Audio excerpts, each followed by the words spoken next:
This book mainly mentioned an effect called Pygmalion effect. The main argument of the book is that the expectations that teachers have about their students' behavior can unwittingly influence such behavior. In other words, if a teacher expects that certain students will do well, they are likely to do well. At the beginning of the experiment, the researchers told the teachers that the children would take a Harvard University resilience test, which would make clear prediction about the future. But actually, Harvard test? No, it's just an IQ test. The researchers give each teacher a booklet recording the students' test data from highest to lowest. 6 months later. The final experimental results shows that the performance of the experimental group was much better than the control group. So the final concludes that the teacher's attitude has a great influence on the students.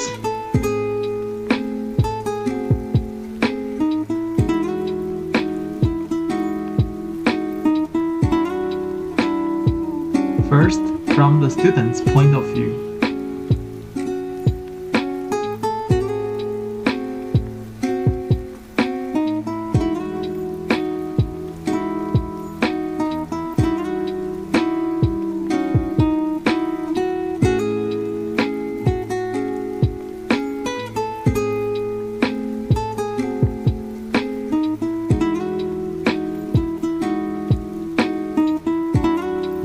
All in all, most students tend to expect teachers to be like friends.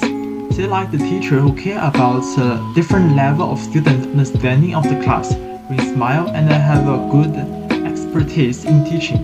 And most of them think that teachers are very patient, regular encouragements can be very helpful. Second, let's talk about education philosophy.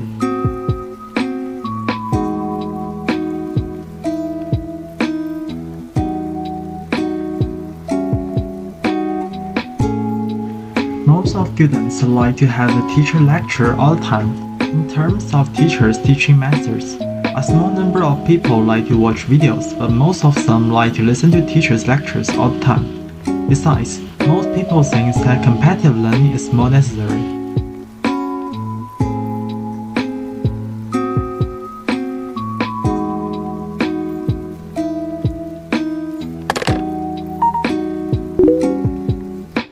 Okay, will you do some preparation for this class before the class starts? Yeah, so basically before the class starts at the start of the year, I try to sort of map out everything that I'm planning to do. And then I like to talk to the students to kind of see what their preferences are. And that way I can kind of organize the class so that it's something that they're interested in, but also it's something that I can do.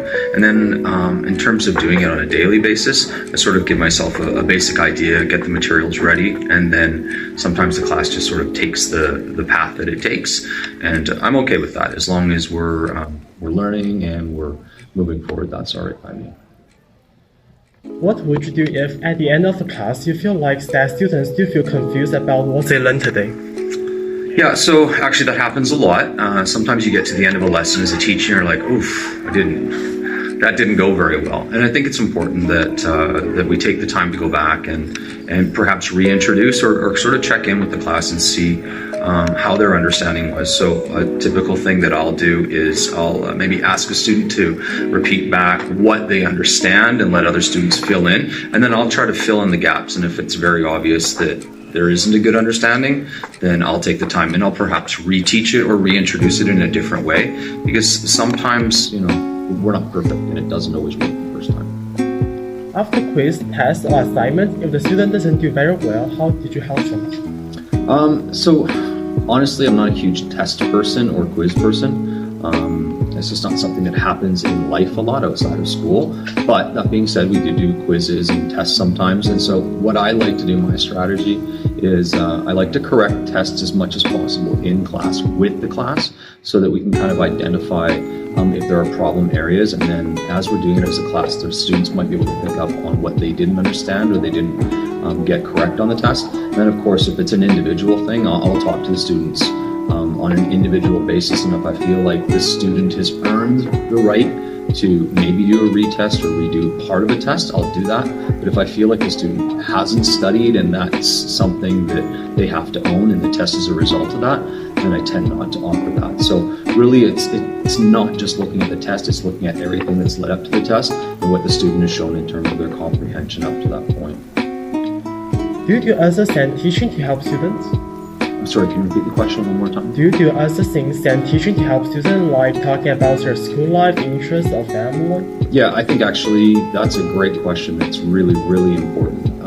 One of the most important things as a teacher, in my opinion, is that I do get to know the students, because that helps build trust, helps understand that they know I care about them. And if I don't take the time to get to know them and all I'm doing is just giving them material and asking them to repeat it back to me, I'm maybe not understanding their situation or their learning difficulties or the challenges they have outside of school. So I think that that's actually probably the most important thing. And so I always try to get around as much as possible during the week and just circulate, talk to students, not always just about schoolwork, but just about them as the people and how they're doing. I also think it's important that I recognize some days are better than others, and that sometimes they need a pat on the back and sometimes they need a kick in the butt. It just depends on how they're feeling. So yeah, I think relationships is the most important part of teaching. How did you divide your class time? How to use it and why? I try to, as much as possible, I'll try to introduce a topic at the start of class, try to discuss or get conversations going within the class. I don't like to stay up at the front of the class and talk the whole time. We only get about an hour to an hour and 10 minutes once everyone's kind of settled in for class time. And I really want the majority of that to be given to the students to get their work done or to work together on whatever the thing is that we happen to be doing that day. So I like to introduce, let the students work, and then usually at the end kind of come back and sort of discuss what we had done during the day. What do you think will help students to be successful in the class? Well, I think for students to be successful, there's a couple things. I think because I teach mostly grade 10s, 11s, and 12s, I'm really trying to get them ready for life after high school is done. And so I try to put the onus on them as much as possible. And what I mean by that is I try to let them be responsible for their learning, and if they choose to use their time in class to do work, or if they choose to goof around, that's kind of on them. So I try to give students the flexibility to manage their time, and that's really the biggest thing. So if students buy into that and that they understand that they're responsible for the stuff that they do in class and the learning that takes place, I think that that's a really good way for them to be successful. And if I see a student struggling, of course I'm going to come, I'm going to offer them help, but I want them to also understand that they need to come to me, so that not only are they managing their time, but they're making their own decisions to benefit themselves. Thank you so much. You're welcome. Well, you do some preparation for this class before the class starts? Usually I like to take about at least an hour or up to 3 hours sometimes to really prepare a good lesson. Sometimes it makes a huge difference to really put the extra effort in. That seems like a lot of time. But especially if you really want students to understand things that they're learning, you have to go the extra mile to really find some really good resources and make some activities more engaging and to keep students interested in what you're trying to teach them. What would you do if at the end of class, if you like that students still confused about what they learned today?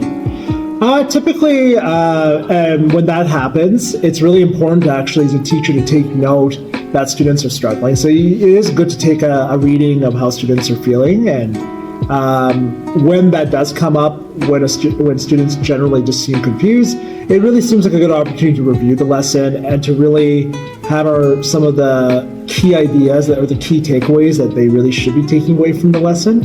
And that's a way for students to at least get the main idea. And then sometimes what I'll do is I will do a follow-up the next class where we'll review what we learned last class, and I'll just reinforce a little more of that those important concepts in the class. After quiz, test, or assignment, if the student doesn't do very well, how do you help them? So in my class, and then teachers all do this very differently, but in my classes, I often encourage students to take assessment feedback as constructive. So provided the students get work done in time, I allow them the opportunity to redo assignments in my classes typically, and to take the feedback that they get from my classes to grow and to do better. Do you do assessment teaching to help students? For example, like talking about their school life, interests, or family things? Yeah, I think it's really important as an educator to find things that relate to the learning. Sometimes that's harder than other times, but I think it's really important to find opportunities where you share common interests with your students, or what they're interested in ties into what you're trying to teach. How did you divide your class time? How do you use it and why? Typically, I try to follow a formula on what I'm teaching, where we sort of start off with an introduction to the lesson, giving students a good sense of like what the day is going to look like, what we're going to actually learn, some key terms or concepts, and then usually an opening activity which leads into some guided and independent practice. That's usually what a day looks like. What do you think will help students to be successful in the class?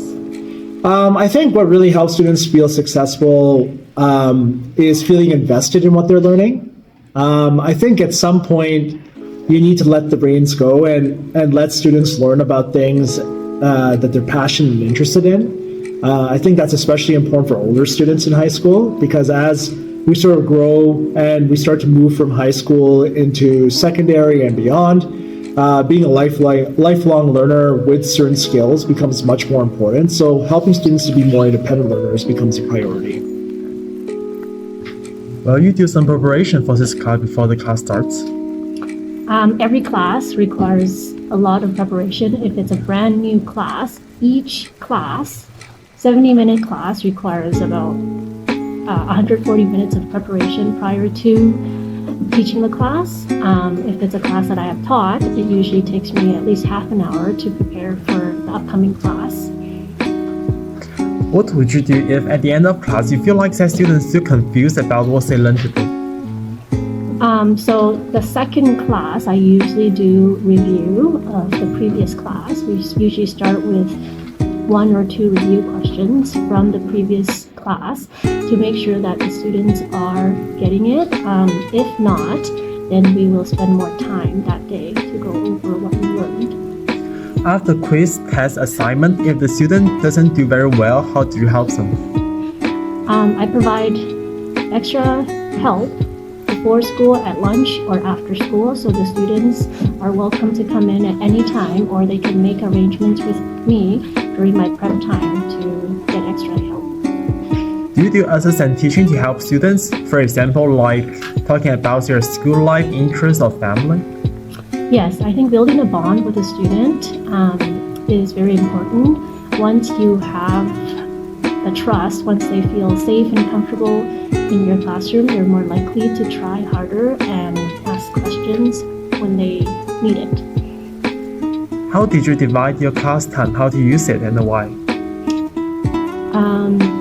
Usually we start with a problem of the day to get their brain thinking the math way. These are usually puzzle-like questions, and then we move on to the curriculum. So I usually do a little bit of teaching, and then I let them try the questions themselves. They can work independently, or they can work with a partner. What do you think will help students to be successful in the class? I think collaboration is key. So talking about a solution to a problem with a peer, with a classmate, and hearing how other people are solving the same question a different way is a good way to learn and relearn the concept.